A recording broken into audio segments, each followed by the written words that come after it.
How's it going, everybody? Welcome to another Miserable Podcast, Horror Decomposed. No time for a cold open this week. We have way too much to talk about. It's overwhelming, the amount of things that are being released.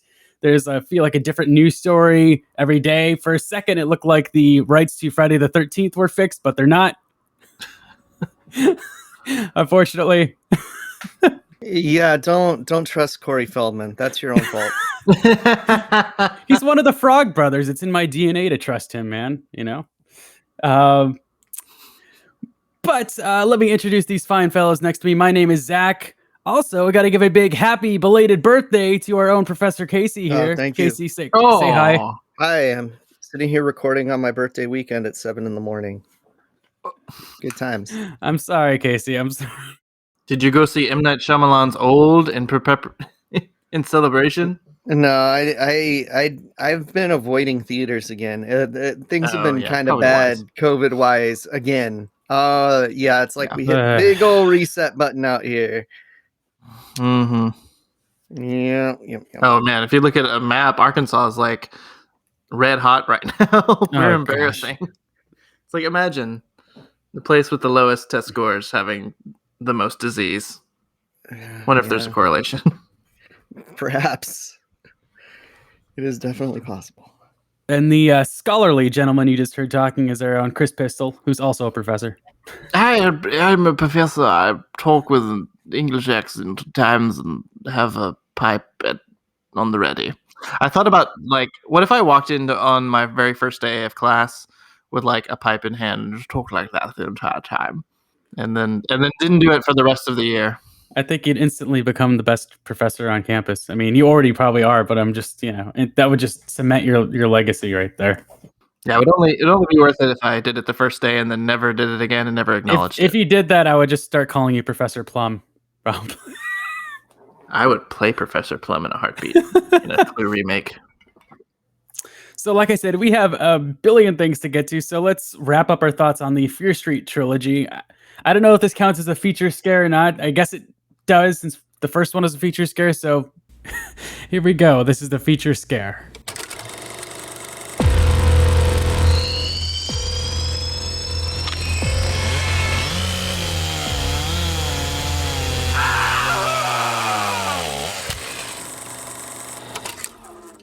It definitely felt less like a feature scare after the first one dropped. And we were all kind of like, oh, this isn't quite as amazing as we were hoping it would be. I think Casey and I liked it a lot more than you did, Kris, because that's true. But I feel like overwhelmingly... Like, I feel like there was a lot of hype for these movies. And just like, for the majority of people, it didn't quite meet the expectations. Most of the horror kingdom that I follow were on board for it and dug it, and you had the most negative response to anyone that I've seen. I just love to hate things. I don't know what to say.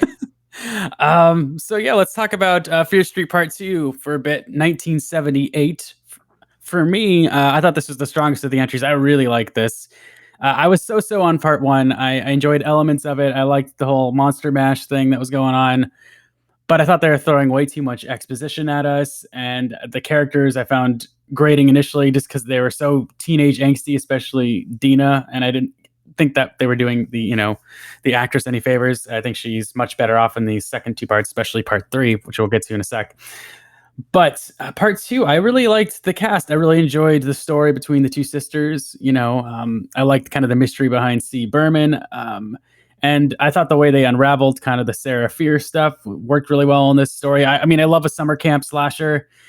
And I thought this was a fun kind of nod to those movies. It's like the opposite of the first film in that it's way slower paced. Maybe too slow paced for its own good. It takes a while to kind of get going. But for some reason, I liked the characters. I liked the cast. I thought there were some really excellent performances from Sadie Sink and Emily Rudd, and also Ryan Simpkins. I just thought they were all great. And I don't know. I was into this one. This one got me invested into the trilogy. The first one I liked, but this one kind of I strapped in for, and I kind of, it hooked me. So I'm interested to hear your thoughts, Kris and Casey. Well, I think my problem with like all of these movies is they take too damn long to get going. Part probably I think I agree. The second one probably is the best of the three. But I don't know. I had the same problem that you were talking about with the first one, where I just felt like the first 30 minutes, we just need to hurry up and fucking get to it. Taking too long. And the characters, most of them I warmed on through the movie, but for the first 20 minutes, I was like, oh God, I just can't wait for all of these people to die.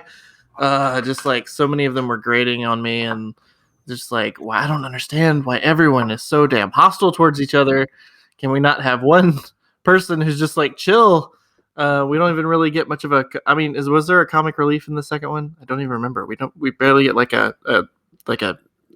yes and no.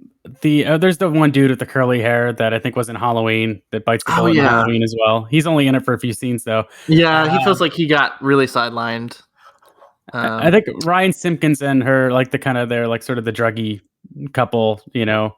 Oh God, I was annoyed by them. I mean, I thought Ryan Simpkins gave a really great performance, especially in the second half. I don't know, the anger to me didn't. I felt like Sadie Sink's character, she's pretty justified in being angry. They were trying to burn her as a witch. Well, yeah, so, yeah. I'm on her side for sure. Yeah. No. I completely agree. I'm on her side for sure. I think I would have just liked it if she was more sardonic or something. Instead, she just comes off as just being just as aggressive as they are. I don't know. She did, but it didn't bother me, not to the extent Dina's character in part one when she was being unnecessarily angry. There's also this one does the exact same thing the first one does, where it's just constant needle drops to remind you of the time period, and it's just we fucking get it. You don't have to cram both Guardians of the Galaxy soundtracks in the first 20 minutes of the movie. But once the killing starts, it's a lot more fun, and I did enjoy the second half of this movie quite a bit, a lot more than either the first or the third one, I think. Yeah. Casey, what did you think, man? I mean, I liked it. It was heavily influenced by The Burning. Kind of summer camp horror movies in general. Yeah, but I mean, even the underground caverns and everything were very much like the end of that movie. Also, some really deep cuts with the wardrobe department, where one of the characters was dressed exactly like rapey bully guy from The Burning, and the nice sister was dressed exactly like the heroine from Friday the 13th Part 3. So yeah, there were some interesting cuts in there. I thought we were going to get more than just the one guy from the previews they showed with some of the other monsters showing up, which they did a little bit, but I would like to see more. We still haven't seen enough of that milkman, for example, because he's got a really cool look to him. I mean, he's basically Two-Face, but still. But yeah, I enjoyed this one. I gave it a solid 3.5 on Letterboxd. I had fun with this. I watch a lot of slasher movies, and I've seen a lot of slasher movies try to capture the 80s slasher movie vibe. Let's call a spade a spade. This isn't a 1978 movie. This is an 80s slasher movie. Yeah. They only gave it the 1978 name because it was the year Halloween was released. That's kind of what's when slasher started. What the first couple Friday the 13th, didn't they take place in the late 70s? I know the first one was 79. Yeah, it came out in 80 though. Yeah, but and it was all of the gravestones are set in 1980 in that movie. When you do the math, there's never a hard line with decade trends. So the first couple of Friday the 13th kind of feel like late 70s movies. Because by 1981 the 70s isn't quite over yet, and the 80s haven't fully begun, so it does have that feel to it. Yeah, I also appreciated that. It was an arbitrary name. Yeah. Oh, sorry. Go for it. No. I was just gonna say I really appreciated that this is a slasher movie where you have kids at the camp and the kids get fucking murdered. It was just something I always wanted to see in a camp slasher movie from the 80s and never fucking happened. Yeah, you get it in The Burning. You do not get it in the Friday the 13th movies. That is definitely for sure. They tease it in part 6, but it doesn't actually. I think they could have. I mean, there isn't anything as memorable as the the bread slicing kill in part 1. And they let a couple people off the hook, like the lead douchebag camp counselor. He does not die. He gets out from the bus. I think it's kind of surprising. I mean, interesting. I like to think that's an homage to Friday the 13th Part 2, where half of the people go to a bar and they're never heard from again. I guess so. But yeah, it was, that would be a clever. It was interesting to see who hit the chopping room floor in this part. But that was part 2. My rating for it was 4 stars. I liked it a lot. I really dug it. Kris, what was your rating? I think I gave it 3. So 3. We're in the full spectrum here. We've got a pretty good range there. Casey is our average rating. Yep. So let's get into Fear Street Part 3, 1666. Yeah, I like how they figured out really quickly that 1666 wasn't going to sustain a whole movie, since all they were doing is ripping off the Crucible. It's really like they were writing it, and we're halfway through, and we're like, yeah, this isn't going to be as fucking good as the first 2. Let's just cut this short. It's like, did you read The Crucible in high school? Yeah. Do you remember how it ended? Oh, I didn't read the whole thing. That's yeah. That's kind of my recollection of The Crucible. I remember the ending with Daniel Day-Lewis. Hey, that's a very faithful movie. That is a pretty good version. I had to write create a scene for The Crucible. Fun fact. It was like my first kind of almost like screenwriting assignment, and it was that assignment that got me into writing, and why my emphasis in college was in screenwriting because of that high school assignment. We did the play version, and we each had to be, we were just reading it though, so we each had to be a character, and I was Goody Proctor. Yeah, that was pretty good. Or not Goody Proctor. Goody Proctor's the wife. I was Proctor. I was the somewhat nicer prosecutor. Somewhat.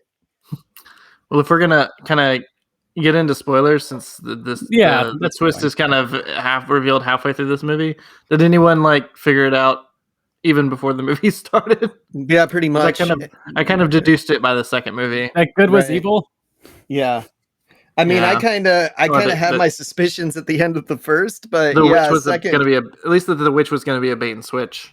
Yeah, I thought that was because in part 2 you're rooting for that guy. He's like the likable dude, and he's trying to help Sarah. Well, it's because they fucked up and made everyone too young, so they had to recast him in that one instead of using the same actor. So he wasn't as creepy. Yeah, because the guy playing him's fucking creepy looking. I'm just saying, he looks like a date rapist. Yeah, he looks kind of like Jake Gyllenhaal meets the kid from Dream Child. That's kind of what you're me of. I think he looks like Dennis from Always Sunny in Philadelphia, but meets the kid from Dream Child. Yeah, nah, the kid from Dream Child's the kid that used to live across the street from me. If you saw the two together, they look exactly alike. That's all he is in my mind. I thought you were going to say the kid from Dream Child actually lived across the street from you, and I was going to say, does he have the Velociraptor claw? No, but that kid did come into Halloween Town when I worked there, and he bought a Harold and Maude shirt. Hell yeah, dude. Yeah. I love Harold and Maude, one of my favorite movies. All right, so yeah, Fear Street 3 is all about the Sarah Fear kind of mythology. So Dina's character, I think she's at the grave or something, and she just has this flashback where she is Sarah Fear. Mm-hmm. I did think this was very ambitious because obviously when they cast this movie, they had to get actors who were also able to do an old-timey English. Yeah, but they didn't. That's the thing. They didn't. They were supposed to. This is like Keanu and Dracula. 100%. It really is. I felt like they handled it well enough. I mean, it didn't initially when I heard that, I was like, oh no. I think she's a witch. I do, Zach. It didn't bother me. It didn't bother me. I guess it comes across a little, I was going to say high school play. My pigs are taking ill, Zach. My pigs are taking ill. I think it's a witch. It was fun to see all the cast come together, even though Sadie Sink's only in this for a minute. It was cool to see, the cast from part 1 and 2, in this big ensemble. It makes part 2 weirdly stand out as not having them though, which is kind of weird. Yeah. Sort of. It makes sense, but it's still weird. It's like if you watched American Horror Story and Evan Peters wasn't on a season, you'd be like, what the fuck? I don't think he's in the spinoff that's going on right now, American Horror Stories, which I've not seen any of it, but I know it's just like standalone horror. Oh, he was busy. He was busy with Scarlet Witch, probably. No, they're like there's this like a spinoff, American Horror Stories, which is like Creep Show, basically. I don't like that show. It's horror for people that aren't horror fans, and that's exactly what the maker of the show calls it. American Horror Story. Yeah. I don't. Yeah, it's not good. But anyway, except for the one that was in the witch school, that one was good because it just ripped off X-Men, and it was great. Some of Freak Show is decent. Did you guys enjoy the first half of 1666? Because I did not. I didn't, but it was the Crucible. I fucking teach English. I've had to read the Crucible and do lessons on the Crucible and all this shit about the Crucible. I know it when I see it, and then it's like, oh, come on, seriously? You're gonna go beat for beat? Just make it a little more violent? I feel like you just know exactly what's gonna happen before it happens, and then it just takes like 50 minutes to get there, and we're just kind of waiting around, twiddling our thumbs, waiting for what we know exactly is gonna happen. In my eyes, the rest of it made up for it, just because I thought the stuff in the mall, this whole final showdown we got, was really fun. Yeah, it was fun. It was more fun than the first film, I felt like. Yeah. I agree. And I really enjoyed that. And it looks like we're getting a sequel. So you might see some of the baddies that you didn't get to see as much of. I didn't like hate the 1666 parts, but I was tuning out a bit. I think like I put it on too late, so I had to like watch the rest of it, most of it, the next morning because I was getting a little tired. I think I watched like 20 minutes of it, and I was like, yeah, I need to finish this. This felt longer. I played Mario Kart. Yeah, I played Mario Kart for a good deal during the first half. Because I was like, all right. So were you watching it on your computer and then playing Mario Kart on TV, or I was watching vice versa. I was watching on my TV and playing Mario Kart. Because I know you don't have a Switch. So no, I played Mario Kart on my phone, man. Just download the app. Nice. Oh, right. Yeah, all right, there's a mobile game. I totally forgot about that. Dude. And an arcade game, which is sweet. Yeah, I think they just needed to punch up some of the, like, there's a really cool scene where they go into this church and all the kids have like their eyes gouged out. That was pretty metal. Yeah, it would have been great if they actually showed that instead of just the aftermath, like a complete bitch move. Just saying. People with no eyes, ooh, scary. People actively stabbing their eyes out, way more interesting. I'm just saying. It did remind me of, oh gosh, what was that movie that we talked about? Kevin, I know you're listening, dude, and let me tell you, I know the eye thing bothers you, and I wish this had more of it. Kevin doesn't like when people get stabbed in the eyes. I was gonna say that scene did kind of remind me of the Devil's Rain a bit. Yeah, but they didn't all turn into wax though. I wanted to see like rain come down and then they just like melted into wax. They weren't supposed to be wax, dude. That was just bad special effects. They were just supposed to melt. Anyway, so yeah, they go back to present day, and I thought the latter half of this was fantastic. Shout out to Gillian Jacobs as well, who plays the grown-up Sadie Sink character, which is a spoiler from part 2. But glad she's getting work, but yeah. Yeah, she's a good actress. It feels like she's slumming it in this a little bit sometimes. A little bit. At least she's not talking about yurting it up anymore. In those commercials. Because she was way above that. Gosh. Anyway. Cringy. But I just, I want to give a big 9-minute standing ovation just to Lee Jeniak for this is an ambitious project. You're tackling 3 stories across different timelines, a huge cast of characters. This is a lot to juggle, and I thought she did a really good job tying everything together. There's, I felt like they were good reveals in like part 2 and 3. I felt like it was paced. Overall, it was paced pretty well. And it's hard to pace a miniseries. And it is. And I think she did a much better job pacing this miniseries, even though there were some dull parts, I admit it, than a lot of miniseries that we like more than this. Like, For example, watch Stephen King's It again. Not this recent one, the original miniseries, and there's a lot of downtime. Yeah. Yeah. I felt like there was such like a huge jump between 77 or 78 and 1666 as far as like horror goes, and I feel like I would have maybe been more engaged if this had like, instead of going all the way back to 1666, it had just gone back to like the 50s and we had like a Vincent Price style haunted mansion type movie.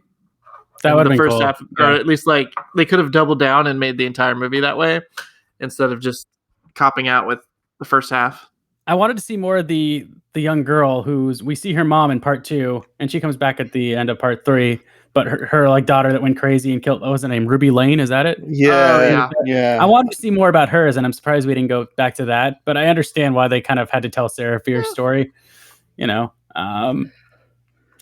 But yeah, it works for me. My rating for this was 3.5 stars. If you look at my letterbox, it said 4 and then 3.5 stars. 3.5 stars, the real one. I just fat fingered it a little bit the first time. I think I was pretty harsh just because I also started this movie late, but then I finished it. So even though I enjoyed the second half, I was really fucking tired and just kind of waiting for it to end. I think you were like at 2.5 stars or something. I was pretty low, 2.5, just because the first half I was just like, oh god, this could have been like a 10-minute flashback scene, and it's just 50 minutes because they had to stick with the theme. For me, this was a project that you could tell like the cast and crew had a lot of fun making, and I felt like that's shown. You could see that in the final product, and I enjoyed it. I hope there's more event series like this. I'd like to see what else they can do with Fear Street and how they can expand it.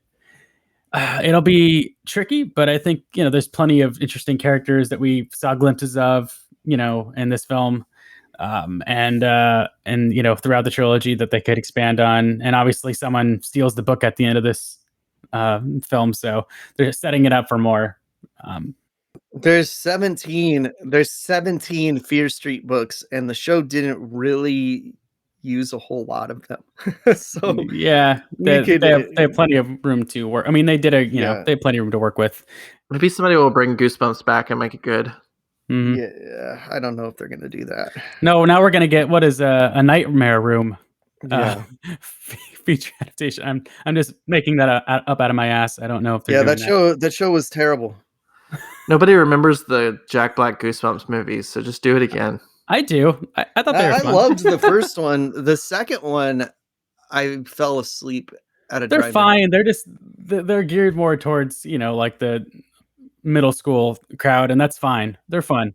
I would have dug them. I mean, I would have loved the hell out of them if I was like 11 years old, and I still had fun with them when they came out. You can still gear it towards the middle school crowd and make it better quality, like Monster House or something. Or Paranorman. Monster House is great. Paranorman too, yeah. Yeah. All right, well, I will close out my thoughts on Fear Street Part 3 by saying, long live the Konami code. Okay, look, I gotta say something. I knew I was gonna start somebody got a little pissy saying, oh, the Konami code's not in Castlevania. Oh, listen, motherfuckers, he's playing Castlevania Bloodlines. Because he specifically says it's in Castlevania, and people were like, it's not in Castlevania.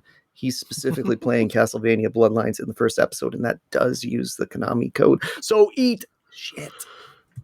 Boom. Up, up, down, down. Boom. Boom. He could still know the code anyway, and it'd be a mantra for him, even if it isn't in the game he's playing at the time. I mean, no, but he specifically said it was in Castlevania, and people freaked out. It's in a Castlevania, confirmed. So that was Fear Street. I will say, I think if you're so-so on part 1, watch part 2. And if you like part 2, you'll like part 3. If you're so-so on part 2, you could probably skip part 3. I don't think it's going to change your mind unless you just want to see the end of the story anyway. But I think even if you're mixed on part 1, sit through for part 2 and then reevaluate after that if you want to finish part 3, just watch The Crucible with Daniel Day-Lewis and Winona Ryder, and then watch the second half. Mm-hmm. Yeah, I'm excited to see what Lee Janiak does next. I think she's a really cool up and coming. She's probably going to get a lot of offers after this. Yeah, she should. The studios just let her do whatever she wants, because I think she's proven she can handle an ambitious project. So I really would like to see what else she has up her sleeves. So, All right, Kris, you saw some movies. What did you want to talk about, man? Yeah, time to talk about Old. Just kidding. I did not see Old. I saw the trailer for Old and laughed at it thoroughly. Yeah, I saw it and I said, I don't want to see this movie. I don't want to do that. I had a friend who I went and saw The Green Knight last night, and I had a friend who went with me, and then afterwards I went home and he was like, I'm going to stay and go watch Old. And I was like, good luck to you. And then I got a text at 12:30 that just said, bad.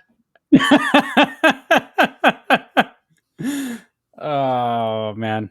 Yeah. I'll check it out at some point. My dad looked up the twist and he was like, oh, I'm not going to watch this. Do you want to know? And I was like, I might see it for the show. Don't tell me. Oh, man. Yeah, if they drop that streaming somewhere, maybe. We'll see. If I have nothing else to do and it's streaming somewhere, yeah. My fiance had disagreed with me and she was intrigued by the trailer, so maybe I'll get dragged into it. I didn't mind the trailer. I thought that the trailers looked... I liked the conceptually. I thought it was interesting, but... The only horror related thing I've really seen since Fear Street, it's not even directly horror related, but I feel like it's one of the scariest movies of the year, is a documentary that just got dropped on HBO Max. It's called Woodstock 99, Peace, Love, and Rage, which is just such an appropriate title. But yeah, just an in-depth look at the music concert that happened in 1999 that was a huge disaster, and kind of the signifying end of the 90s in the way that the original Woodstock was the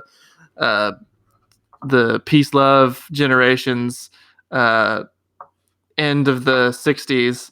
But really, the end of the 60s was not Woodstock. It was Altamont, where someone got fucking stabbed at a Rolling Stones concert.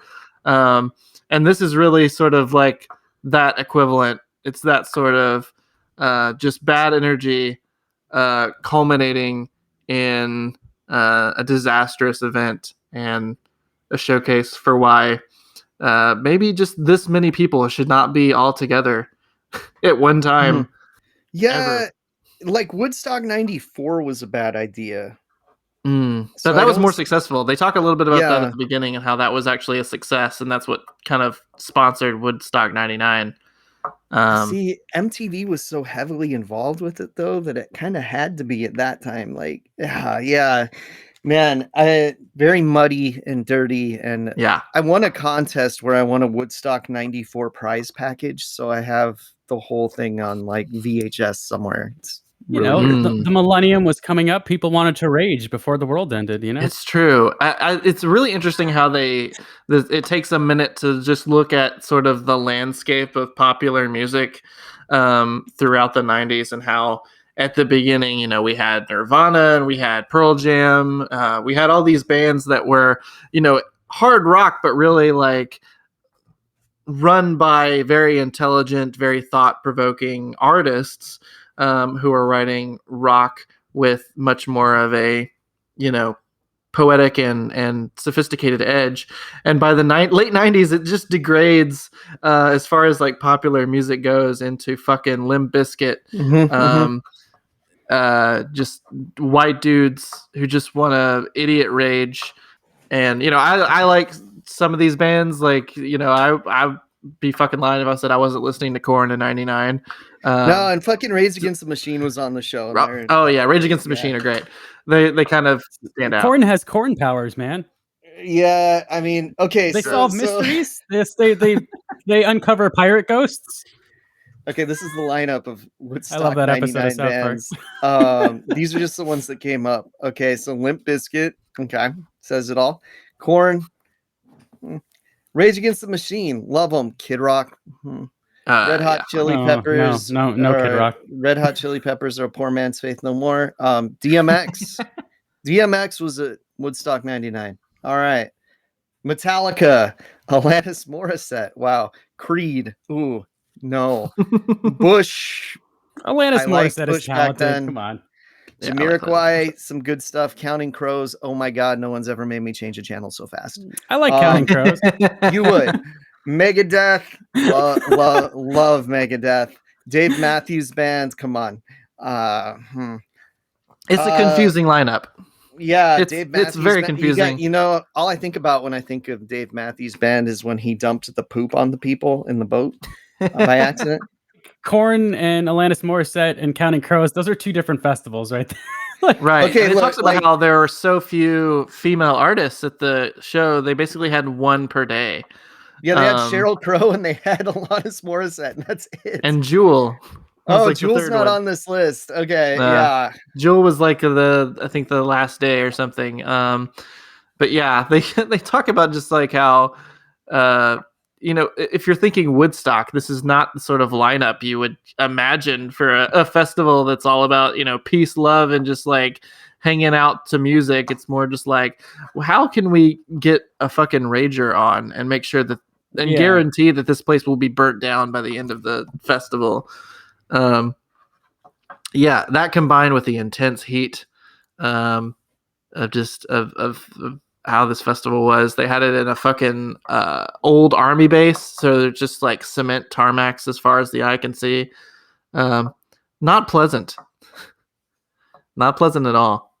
Oh, I do gotta say though, Third Base played. The guys that did Super Bon Bon. That's a pretty great song.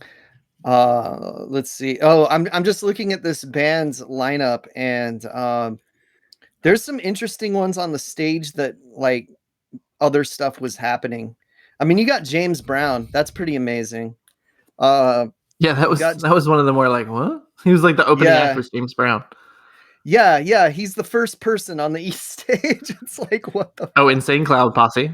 I think Lollapalooza is going on right now, actually, and I have no idea what the lineup is there, but I'm pretty sure I would recognize like none of the bands. I'm so out of sync with the current music landscape. It's kind of sad, but I would definitely recommend this. It's just like if you're into documentaries, you want to like look back at a little slice of the worst of the 90s. Kind of, this is a great picture of it. I definitely say. Yeah, some of the like interviews are a little bit, and their conclusions are a little far-fetched, but most of it is pretty chilling at times. The amount of fucking sex crimes and just terrible shit that occurred at this festival. It's pretty chilling. What is it streaming on? HBO Max. HBO Max. Oh, okay. Yeah, it's their like, look, if HBO releases their own documentary, it's pretty much automatically a must watch. Like, everything they do is so good. So that was a streaming review, technically. Shit, I should have Yeah. Sorry. That was Don't Cross the Streams. Okay, so I've got something that's streaming adjacent that we can talk about. So I have a very long commute to work. Well, it's not very long. Some of you probably have way longer commutes, but for SoCal, a 45-minute commute. That's longer. It's getting towards the shitty end of things. It's about 30. For like, if you don't work in LA itself, 45 minutes is kind of shitty. Otherwise, 45 minutes is a good day if you're in LA. What is it with no traffic? Yeah, it's no traffic on 45 minutes. Oh, no. Yeah. So I have an Audible subscription, and I listen to audiobooks a lot of the time while I'm driving. And I listened to a great one. This is a book you can actually pick up at Barnes and Noble. You'd find it in the young adult section. And I want to give a little bit of information on the young adult thing, because people are already like balking at it probably. Young adults doesn't mean anything. It's a marketing phrase. Yeah. It can really apply to any age. This book is very R-rated as far as violence, as far as language. It's up there with, I mean, there's young adult splatterpunk books, book series out there. This is getting close in a couple of the scenes to some of the splatterpunk stuff I've read, but not quite. This is Clown in a Cornfield by Adam Cesare. A lot of you probably already know Adam Cesare and might not realize it. On YouTube, he does the Black T-shirt Project. He's always reviewing horror films and horror novels and stuff like that, but he's a novelist as well. Like, if you look him up right now, you'll at least be like, I've seen one of this guy's videos. It's Caesar with an E at the end. Like Cesare the Somnambulist in Dr. Caligari, but he doesn't pronounce it that way, unfortunately. But yeah, he wrote a great homage to slasher movies that morphs into something else. So Clown in a Cornfield is about a girl that moves to a new town that is kind of very into this mascot, Friendo the Clown. And she gets into with a group of bad teens that makes a lot of people in the town very angry, and then they all start dying. And this morphs from a slasher homage into so much more. I don't want to get too spoiler heavy on like the twists and turns that happen, but let's just say it goes from slasher to purge to why is it like a purge? Why? You'll find out. And there are some interesting surprises along the way. Some of them you see coming, but it's actually very action-packed and fast-paced once you get to the second half of the book. There is a lot of setup. You're not seeing any murder until the second half of the book, and that can be a little bit annoying to some people, but I think the whole thing is well written. I think the characters are likable. And I think you get pretty invested in it. The characters are likable that are supposed to be likable. There are some that you're supposed to think are pretty fucking unlikable. Yeah, it's really interesting. I thought this book was great. Listening to it in the car, I was actually like cheering out loud when certain people were murdered. Pretty good stuff. And when our heroine goes all final girl and starts fucking people up, it's pretty great. And I gotta say, this is a good one. I can't recommend it enough. It's available on Audible. It's available at bookstores everywhere. It's at Barnes and Noble. You can find it in the young adult section. It is not in the regular horror section, unfortunately. I think more eyes would be on it. I think it being in the young adult section kind of puts it away from some of the people that would truly appreciate this book. But that's why I'm sharing it with you right now. Say that title again. Clown in a Cornfield, right? Yeah, the thing is, I don't have a problem with it being in the young adult section. It's just I don't shop in the young adult section. I shop in the horror section. So I wouldn't have seen this unless so the reason I picked this up and the reason I checked this out is because Clive Barker recommended it. Okay. And Clive Barker is my dude, man. I love his art. I love his writing. I love his filmmaking. Everything the guy does is gold to me. And if he recommends something and says it actually freaked him out and that this author, the quote on the cover even is of Clive Barker saying, Adam Cesare knows how to make you feel afraid. So I'm like, Clive, you're my dude. I know you wouldn't steer me wrong on this. And I hope if you don't feel that way about me recommending it, feel that way about Clive Barker recommending it and check this book out. It's just funny. They're like, let's stick this in the young adult section where no one knows who Clive Barker is. No, and the thing is, though, like all of his books are in that section, and he's done a lot of horror stuff. Okay. I'm checking out his book Video Night next, which is about some kids having a VHS night and or video night. It might be DVDs. I haven't started reading it yet. And aliens invade. So that sounds fun as fuck. And I was looking up a bunch of horror books recently because I wanted to start reading some more, and I went to Barnes & Noble and picked up a bunch, but I came across Adam Cesare's work on Amazon, and I was definitely interested in it. It's on my list of items to get. So once I get through a couple of these books, I will definitely get to his. Right now, I've been looking at the horror anthology Haunted Nights, which is a Blumhouse published book. It's cool. It's like a short horror stories. They all take place in Halloween. I've only gotten through like the first one, but I liked it. So I'm excited to read the rest of them. But I definitely want to check out Clown in a Cornfield. And yeah, young adult doesn't scare me. I mean, we're all still young adults, guys. I hate to break it to you. Look, I turned 40. I turned 41 this week. I'm not a fucking young adult. That's still a young adult. No, but again, young adult's a marketing term. It doesn't exist. There are no real guidelines for it. Take it from someone who's not only a former bookstore employee but also an English teacher. Yeah. But I'm just saying, we're young adults, so it's fine. But you can read those books at any age. Come on. I'm young, damn it. Anyway. You are. I mean, anyone can read anything they want. I mean, I'm not judging people if they want to read fucking Choose Your Own Adventures right now or Goosebumps books. Fun is fun. Reading is reading. I just want people to read more. Okay. Yeah, absolutely, 100%. Rainbow. Finally got it. He finally got on Jeopardy. Dude, they should just make him a lifetime host, dude. LeVar Burton could do no wrong. All right. Since we're doing streaming stuff, I guess I will just continue that trend because I did see something in theaters, a horror film in theaters, but I'll just talk about that at the end because I don't have a ton to say about it. But let's do more. This is more. Don't cross the streams.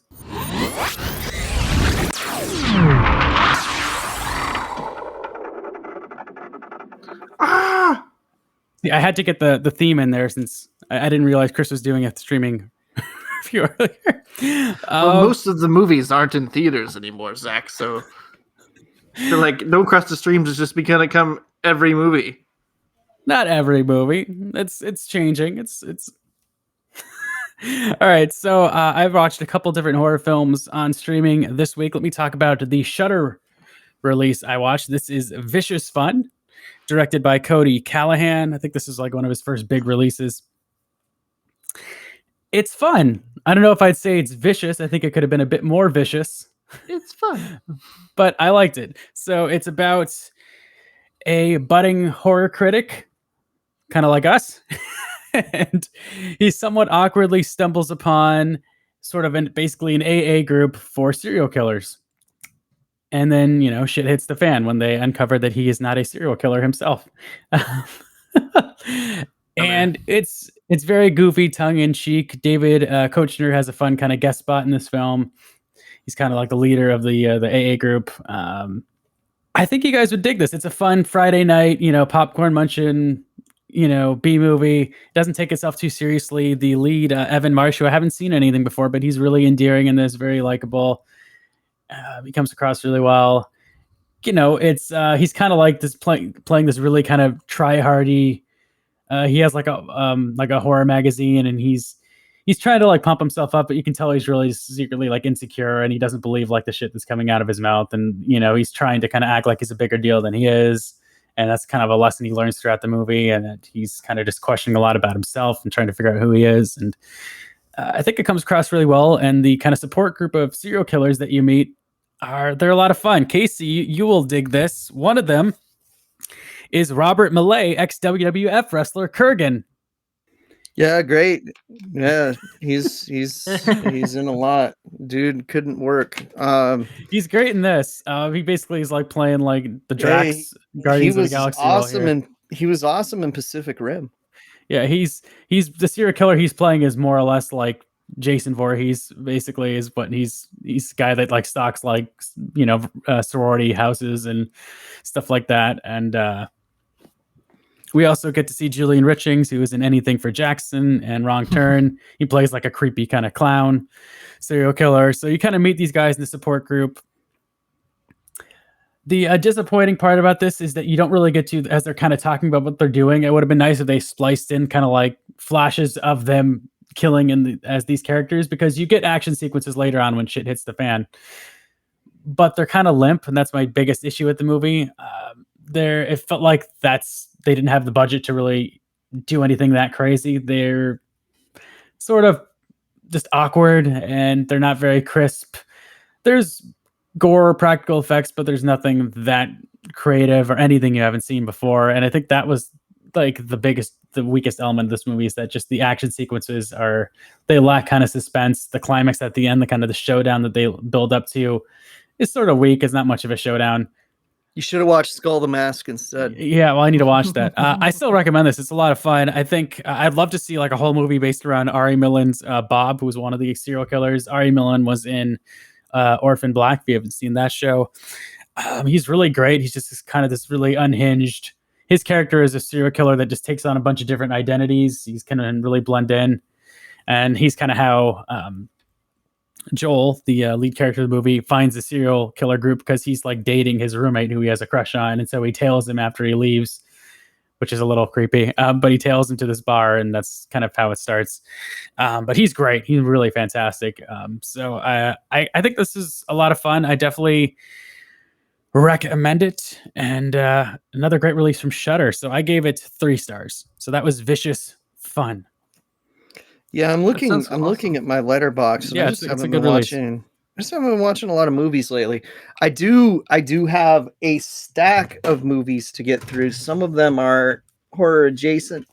Let's see, like Massacre in the Dinosaur Valley, which so my Severin Films order came in. Massacre in Dinosaur Valley, which has been compared to Cannibal Ferox with dinosaurs.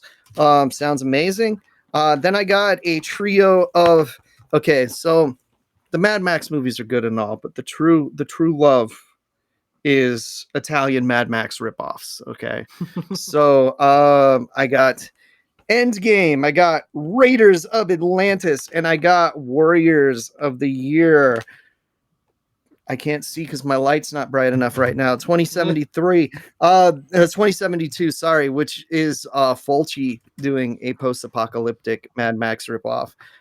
Some of these are really nice releases that have soundtrack CDs included with them, which is pretty awesome. Endgame is Joe D'Amato, and Raiders of Atlantis is Rogerio Diodato, whose name I always massacre, and I probably just did. You said that was Severin, Casey? Yeah, Severin releases. We should be popping up on some Vinegar Syndrome announcing their August releases soon. They still have their July stuff up right now. So breaking news this Sunday as we record. So they'll already be up by the time that this episode drops. The August releases for Vinegar Syndrome, which I didn't buy anything from them in July, so we'll see what happens. Nice. Well, that was a little physical media madness interspliced with Don't Cross the Streams. The physical media. Oh, hold on. I just have one thing to say. The physical media madness. Yeah, the cream of the crop right here. Dig it. Talking about Zach's Don't Cross the Streams. Like, I'm interested in seeing this. I'm sad I haven't heard of it. It seems like Shudder movies, like this is a Shudder release. Like, I know lots of people who have Shudder, who watch Shudder, but just like it seems like their movies don't get a lot of just like hype behind them. Yeah, and so my Twitter feed, like people were talking about this one a lot on my Twitter feed. Well, we follow like horror, people in the horror community. I feel like if you're outside of that community, you're probably not hearing a lot about Shudder. No, which I feel like in general, not enough people know about Shudder. Period. It's too bad. It's fantastic. I feel like I hear a lot about Shudder. I'm in the horror community. I'm just in all the communities, all the movies. Yeah, I can only stand people talking about horror movies, and that's barely standing it most of the time. Present company excluded. But I do have a review of another horror release that is on Netflix. Netflix has been throwing out a lot of cool horror movies lately. I'm behind on a lot of their releases. I need to watch Classic Horror Story, which they just put out. The cream of the crop. Don't look at the coffee creamer right here. Yeah. It's great audio here. Yeah. But the pitch for this film sold me, so I had to check it out. It is Blood Red Sky, and it's basically vampires on a plane is the pitch for this movie. It's been done. Done. But that's right in my wheelhouse. I have to check that out. If I hear vampires in a plane, I got to watch it. Oh, the poster is great. Yeah, so this is directed by Peter Thorwarth. And it's like partly in English and part in German because it takes place on like an overseas flight. Cool, man. It's not like one of your favorite movies of all time has extended vampires on the plane sequences or anything, Zach. I'm just saying. Monster Squad. Thank you. Okay, that's not an extended sequence. It's a great sequence, but it's like 5 minutes. All I got to say is I'm going to pitch you right now. This is a better pitch.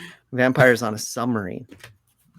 That's good. Because, plane, you just open the window. There's fucking sunlight. And even you're flying at night. Who gives a shit? But during the day, just crack open one of those little this takes place mostly at night. Yeah. Look, submarine, but that does come you're into play. Deep enough. No sunlight. All right. Back to Blood Red Sky. So I was... Asylum, are you listening? I'm available. I was kind of conflicted on this one because, like I said, vampires on a plane speaks to my B-movie loving core. And this delivers on that front of things. I think the lead, Perry Maumeister, she's really fantastic as Nadja, she's kind of a reluctant hero that's forced to kind of give into her, embrace what's killing her, more or less, to save her son. Without spoiling too much, it's revealed within like the first 30 minutes. So she's inflicted with a vampiric illness.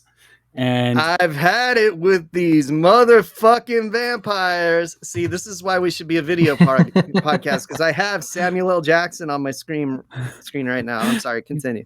It could have used like a Samuel L. Jackson character. So it's these terrorists more or less overtake this plane. It has a lot of Die Hard in its DNA, but it doesn't have enough of the kind of lightheartedness of Die Hard, and that's sort of what it's missing. It reminded me a lot of the film Sputnik, which I saw last year, which is great, but it's just a little too serious to me. It's a little more serious than I would have liked. This could have used like a Seth Gecko, a la From Dusk Till Dawn. It needed like a wisecracking like badass, and I wish they kind of. You don't get that in European horror movies anymore. Yeah, like the lead in this, she's great. She doesn't become like as much of a badass action hero as I'd have liked to have seen. She does some awesome stuff, but it's slow and it's kind of methodical. And I would have just liked to have seen it. I mean, shit hits the fan in like the last act of this movie, but I just think that could have been a little more visceral, and they could have had a little more fun with it. It's vampires on a plane. I want a few more jokes in here. There are no like wisecracking characters. There's no comedic relief here, and I think that was kind of my issue with it. She has this son on board that she's trying to protect, like an 8-year-old kid, and she's on this flight to try and get some treatment for this disease, and so it's a very serious movie, and I think for a vampires on a plane movie, it's just a little more serious than it should be. But I still gave it 3 stars because I did enjoy it. I think it's a fun watch. It's longer than it needed to be. It's a little padded. It's about like 2 hours, which I think this kind of film, you didn't need to be more than like 90 minutes. Really, horror films should be 80 to 90 minutes. I'm just saying. So, but that is Blood Red Sky, and I'm really happy to see Netflix continuing to pump out original horror releases, and then I think they've been killing it this summer. So, and I still have more to go through on there. So, it's great to see streaming services embracing horror movies more, and I hope to see that from the rest of the streaming services as well. And Sam says, "Hold on to your butts." So that was Don't Cross the Streams. But there have been a lot of big headlines in horror recently. We touched on the fact that the Friday the 13th rights are still very much fucked. But yeah, look, if you're looking for the legal status of Friday the 13th, follow Larry Zerner and not Corey fucking Feldman, and you'll be fine. Corey Feldman's where I get my news from everything. If Corey Feldman doesn't tweet it, I don't know. So for those of you that don't know, Larry Zerner is Shelley from Part 3, but he's a real lawyer now.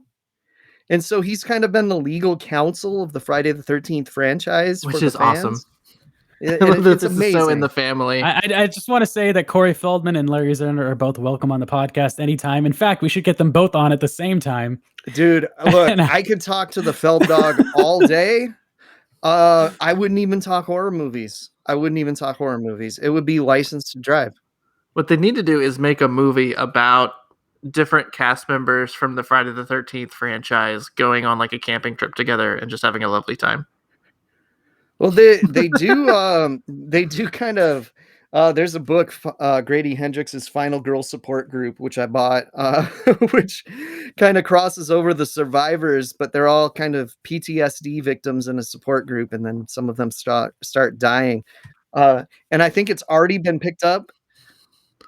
I was gonna say they should make a movie where the cast members of Friday the 13th movies go like on a camping trip and then get stalked by a real psycho killer. But I think it'd be funnier if they just go on a camping trip and it's like the big chill. They just have fun. Yeah, or it's just a remake of The Great Outdoors. But with Amy Steele playing John Candy's role. Be pretty amazing. Yeah, and Kane Hodder is just like the dad character, the elder. No, of the group. Kane Hodder's the fucking raccoons. Like all of them.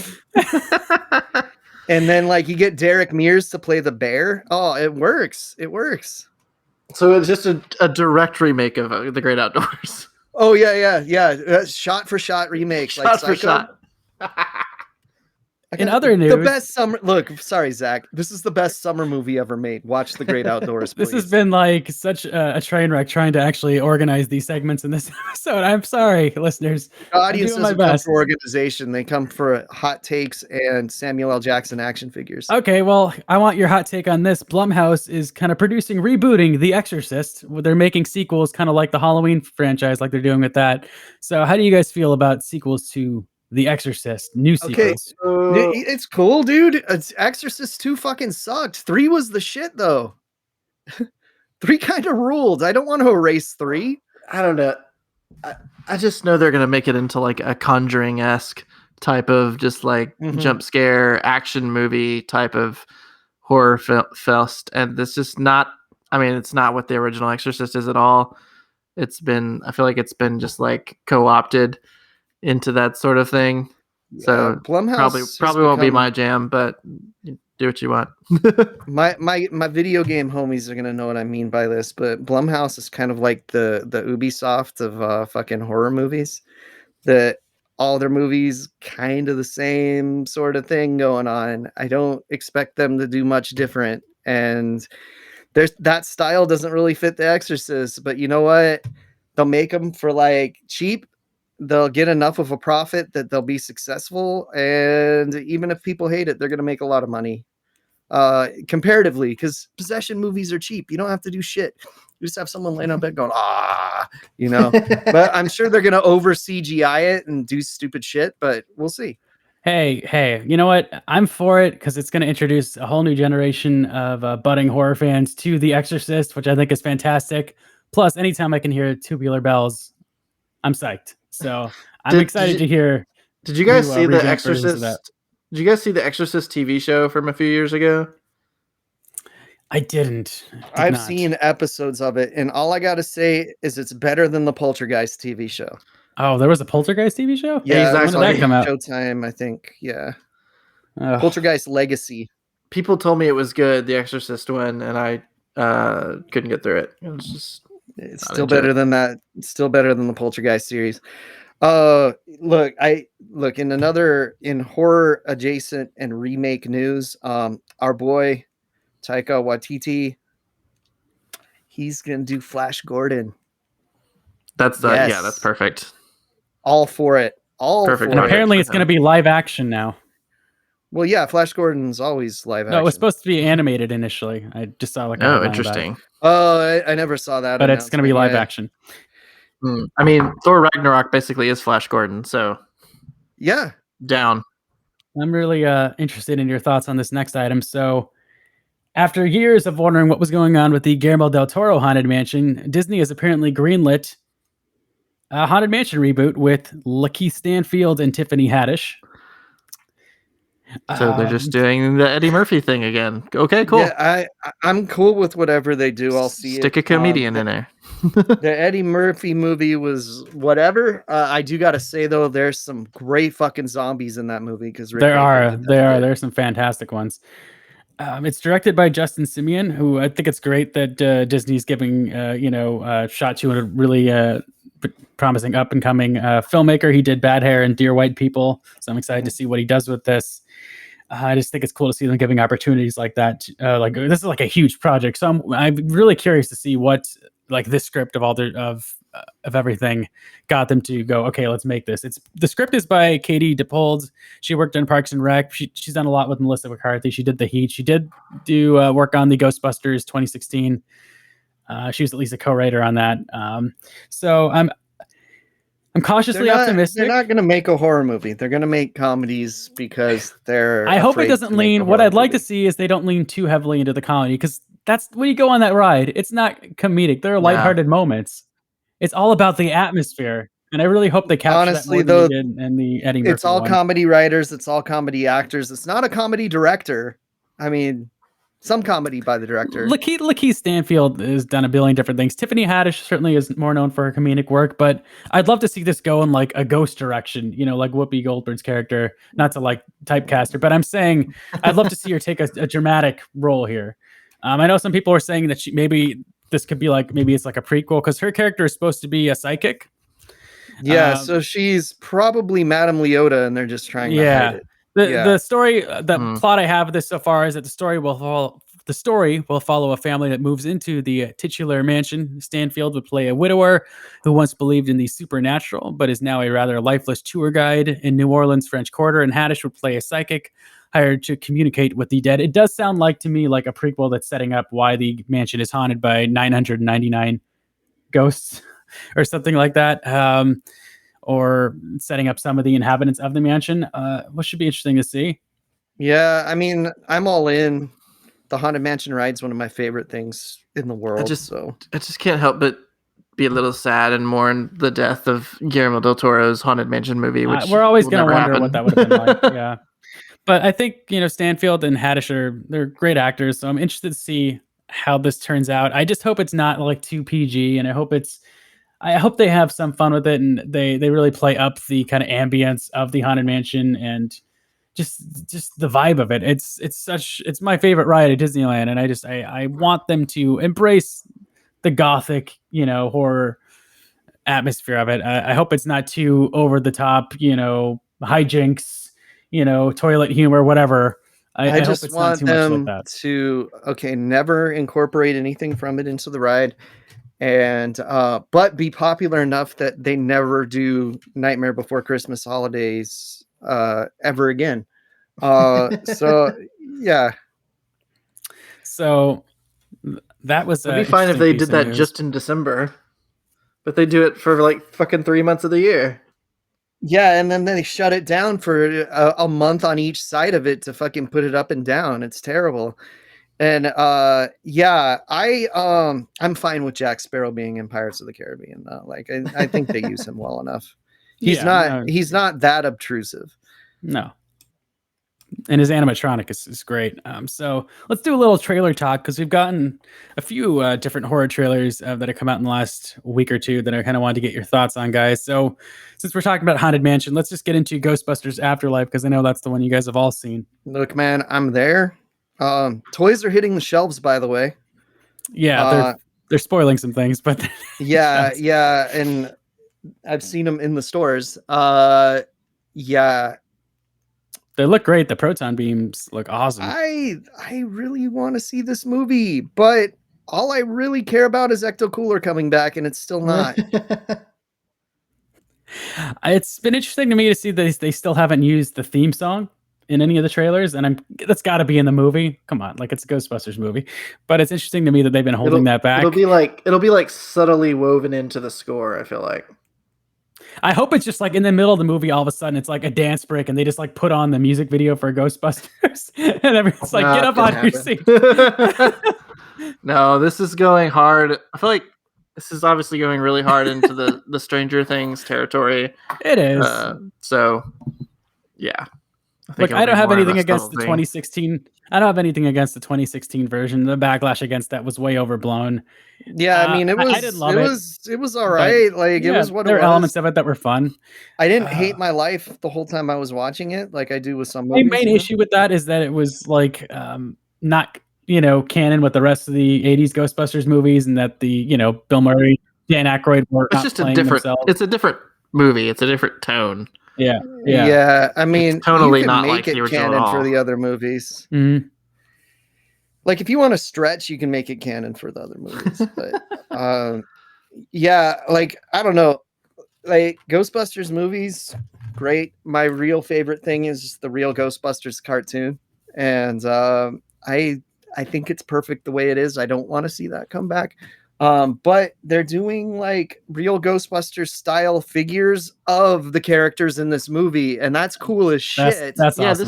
This movie almost feels like more in tone with that cartoon than it does with the original movie, which I'm cool with, because I love the cartoon. I mean, I've heard some people were saying that they're afraid it's not going to be funny enough because the trailers are a little more serious, and I'm like, guys, it's going to be funny. Relax, it's going to be fun.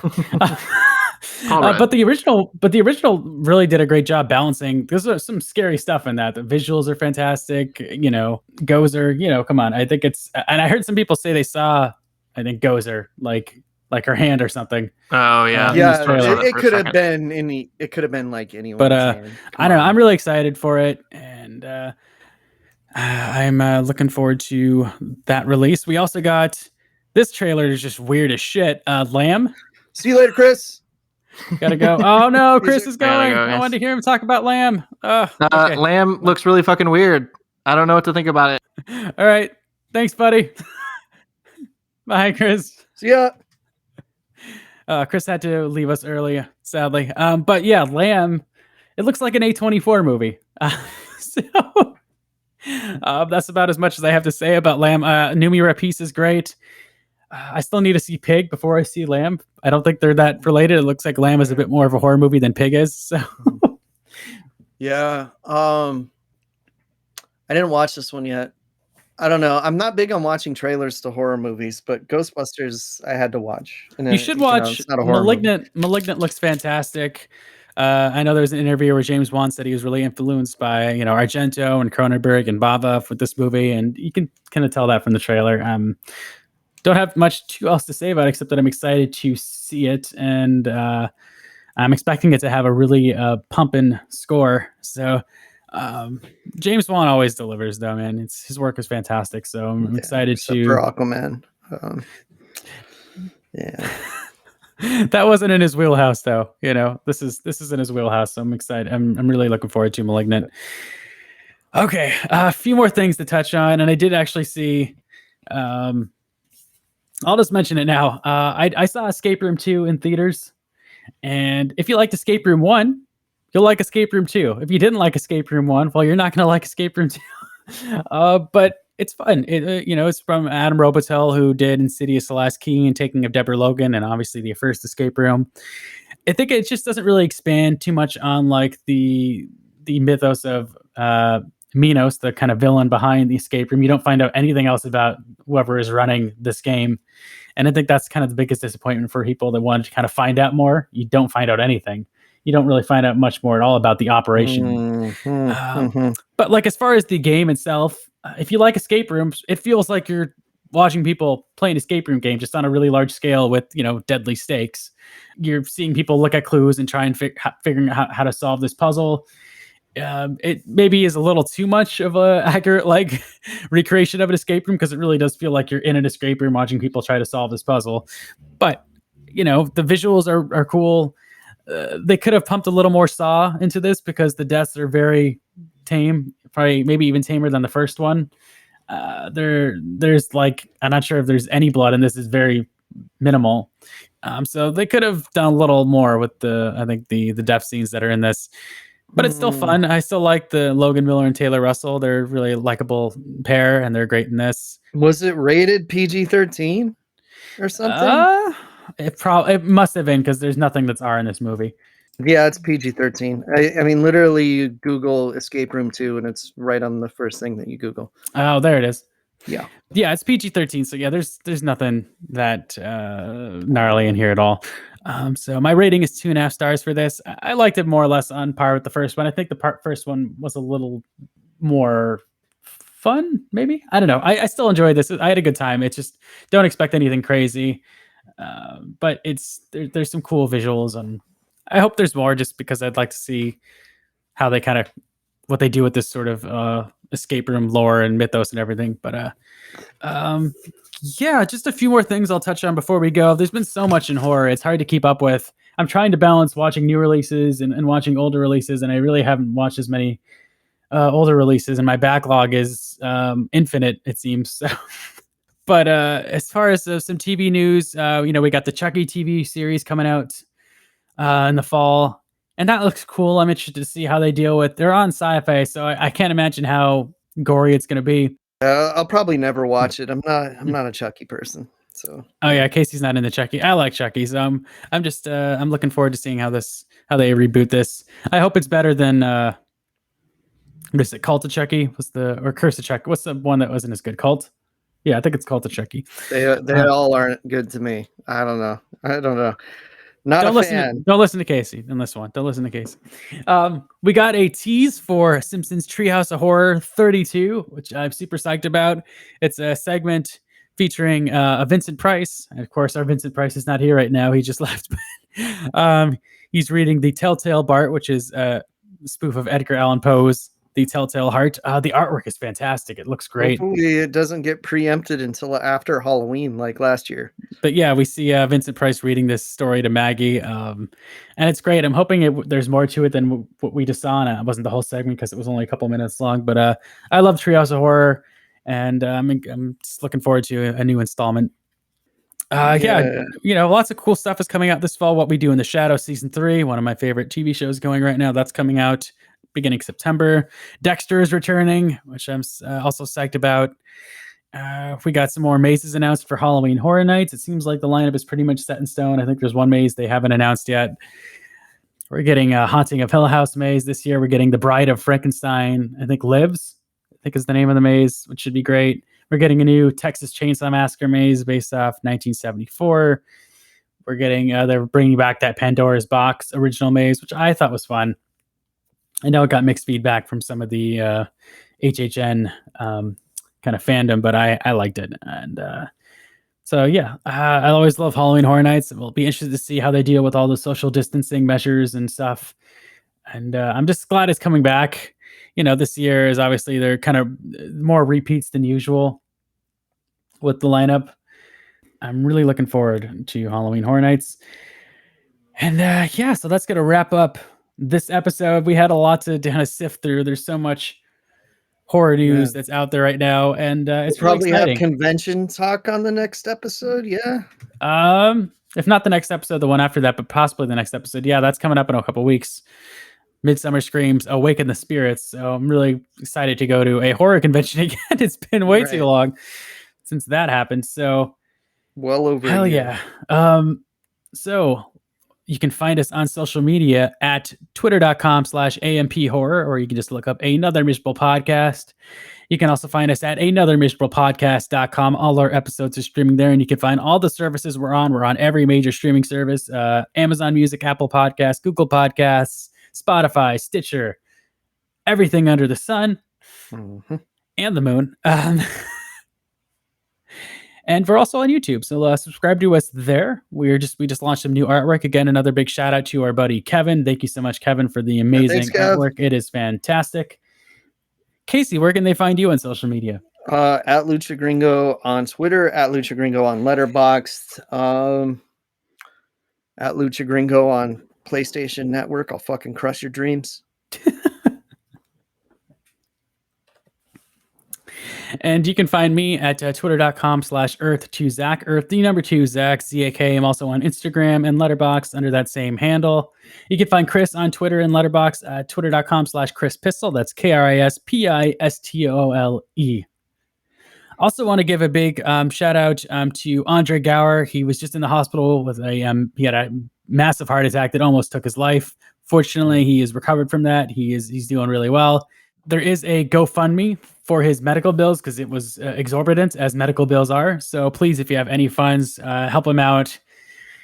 He's a wonderful human being, and he's the leader of the Monster Squad. He needs our help, guys. So yeah, and there are a few shirt companies that are giving proceeds to him as well. Check out monstersaregood.com. There's a great Frankenstein tee there from them. And I believe Super Yaki is doing an Andre Gower rules shirt. Oh, yeah, that's great. Goes to him, too. So, yeah. Big shout out to Andre Gower.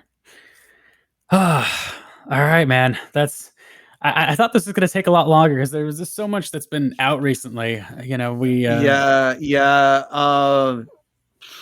there's been a lot of news. Not a lot in the ways of like releases, but there's a bunch that I haven't got to. There's tons of things on Netflix. There's lots of Shudder stuff I haven't got to yet. I mean, my backlog is miles long, so it's hard. That's the hard thing. That's a tricky thing with a horror podcast in general, is kind of juggling what you want to talk about. And we like to talk about a variety of things. We like to keep it interesting. And we like to talk about the current landscape as well as the past. So we are going to be doing a retrospective in August. We will be launching a poll within the next week or so, as soon as we kind of decide a theme. Something. I say we do away with the poll and we do retrospective roulette. But we'll see. Well, we can do that at some point, but we should do. I promised to poll this one, so I think we have to do a poll. Okay. Just don't fuck it up this time, audience. Thanks. They didn't. They picked 5s last time. That's a great pick. Just because it wasn't your pick doesn't mean they messed it up. Casey's just a sore loser, guys. No, it's just that I feel like our audience always picks the least interesting choice for us to talk about. That 5s is great. Have talked about endlessly. Yeah, try to pick something you haven't heard about. Learn something new. There we go. That's my pitch. Oh man, it's so much more quiet when there's only 2 of us, Casey. Yeah. I'm kind of running on empty this morning. Anyway, I'm a little Benadryl hungover this morning. Yeah, so. he felt a little low key today. Yeah, I'm still not all the way there. Oh man. But yeah, thank you so much for tuning in, everybody. If you do enjoy what we do, please consider leaving us a nice review on Apple Podcast. It would really help us out. We would super appreciate it. Yeah, like nothing helps visibility more. So if there's one thing you can do for the 51 episodes that we've given your ass for free, give us a good review on Apple Podcasts. Come on. Yeah. Come on. I don't think I gave his Twitter account, so make sure to follow our friend Kevin on Twitter and Instagram. He's under the Cool Ghoul. That's cool with a K. Again, he just did a brand new artwork. It looks incredible, and I'm so psyched with it. So please check him out. He's a wonderful artist and an awesome person. And he's working on his own horror YouTube show. So follow him to get updated on that. Yeah, you will want to see this because it's gonna be great. Some of the stuff he's working on, it's real good. Yeah. All right, guys. Thank you so much for tuning in. Please write us. We have a new email. That's anothermiserablepodcast@gmail.com. So if there's anything you'd like to see us cover, if you want any topics you have for us that you'd like to see us, debates, anything, any ideas you have for us at all, if you want to let Casey know how handsome he is, send us an email, anothermiserablepodcast@gmail.com. They didn't know if we were a video podcast. I don't know. I'm not awake enough. I feel like this not being a video podcast means I don't have to put airs on for these people anyway, so it's good. We're trailing off here. Thank you guys again so much for following us. You can also message us on Twitter or YouTube, by the way, but we do have an email. That's probably the easiest way to get to us. So yeah, I'm excited to have that. Just at me on Twitter if you follow me. That's all you got to do. All right, guys, take it easy. Hope you please stay safe. Continue to wear a mask as needed, especially inside. Wear a mask inside. Wear deodorant. Yeah. Clowns are coming up. Look, dude, if I can smell you through a mask, you're fucking gross. Okay? Just saying. But just want to say this was our 51st episode, and I forgot to mention last episode was our 50th episode. So I just really appreciate everyone that has tuned in so far and supported us through that first 50. It means a lot to us. It's we're just continuing to grow and learn, and I'm really excited for the next 50 and to see what happens next. And I hope you guys continue to follow us on that journey. It's going to be a lot of fun. I promise it'll be as silly and goofy as possible. And hopefully we talk about some movies you haven't heard and introduce you to some things you haven't heard. So continue to follow us. Continue to tune in. Tell your friends about us. Hopefully we'll have merch at some point. And yeah, stay awesome. We'll see you guys soon.